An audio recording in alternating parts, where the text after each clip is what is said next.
Summer na nga. Ano bang karaniwang ginagawa pag summer? Ayan, syempre, naggagala, nagbi-beach at nagbabaon ng mga pagkain. Ayan, kumakain, syempre, at nagbabanding.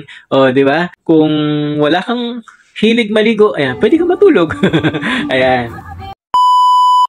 Ligong-ligo ka na ba? Pero wala kang pang-entrance o pang-cottage. Dito wala sa Ternate. Ayan, tinan mo, may parking area lang dito.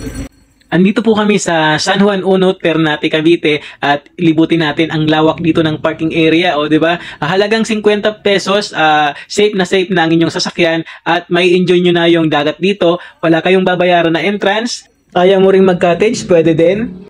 O, di ba? Meron ka lang pang parking 50 pesos. Yun lang gagastusin mo rito. So let's go. Ayan, kausapin nyo, tawad kayo. Okay, may vlog. I-vlog mo nga yan, Tia Santi. Ay, ito po. Kuya, vlogger ka? Vlogger na walang sweldo. Mayroon niya. Wala pa sweldo. Ay, welcome to my vlog. O ano, 400 daw, 400. Oras ba kayo? Hanggang siguro, alas 6, ganyan. Ewan ko. Ayan, pumayag na sa 400. Ayan, 400 lang daw dito. Ayan. Ayan, malawak dito ang magdadala lang kayo. Walang entrance dito, walang entrance. Sabi mo, bisita ko. Walang entrance dito. Hindi ba bot yung isa?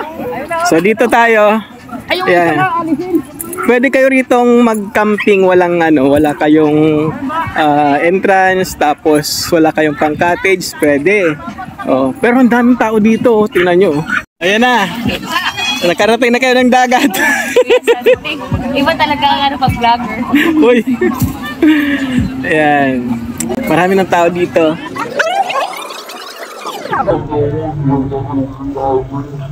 Yan, pwede kayong mag-tent dito kung wala kayong pang cottage. Tapos yung dagat, anyan lang. Sa harapan nyo lang. Meron ka rin dito mabibiling salbabida, ayan, at mga pagkain at inumin. O, kumpleto na rito halos. O, ang daming tao, di ba? O, madumi nga lang yung baybayin. O, pero gusto mo makaligo, uy, carry na yan. Ayan, di ba? Yan o. Dito lang ito sa San Juan Unod, Ternate, Cavite. Siyempre, pag magkakamping kayo, dapat may dala kayong foods. Ayan, sarap ng ng prutas, oh. O, tas eto, anong tawag nila dyan? Oh, di ba? Yummy, may cake pa. Ayan, tira pa yun ng birthday ko.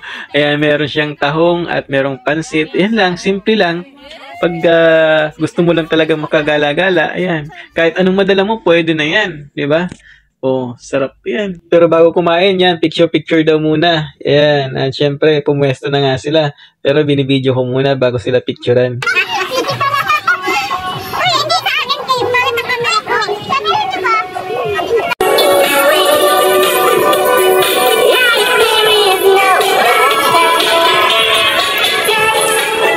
Balon, cikiting, oh.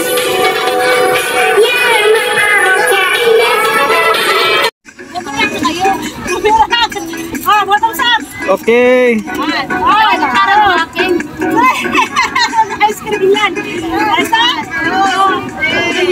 Pagkatapos kumain, habang sila'y nagkakasiyahan, ayan, niready ko na nga aking tent. Oh, di ba?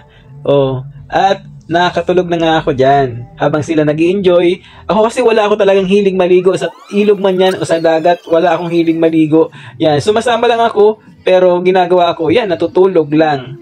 Oh, wala. Hindi ko alam kung paano ko i-enjoy yung pagsasama-sama ko sa ganyan. Pero okay lang naman sa akin. At nagising nga ako, ayan, gabi na, sila nakaligo na at nag-enjoy ng todo sa tubig. Ayan, hindi ko na nga na-vlog yung pagligo-ligo nila. Ayan, ako naging taga-video na lang pagkagising ko. Gabi na nga. So yun lang ang ating updates for today's video. At ito po si Santi, nagsasabing masaganang buhay po sa ating lahat. Happy Naik, Unlad Naik, enjoy this summer.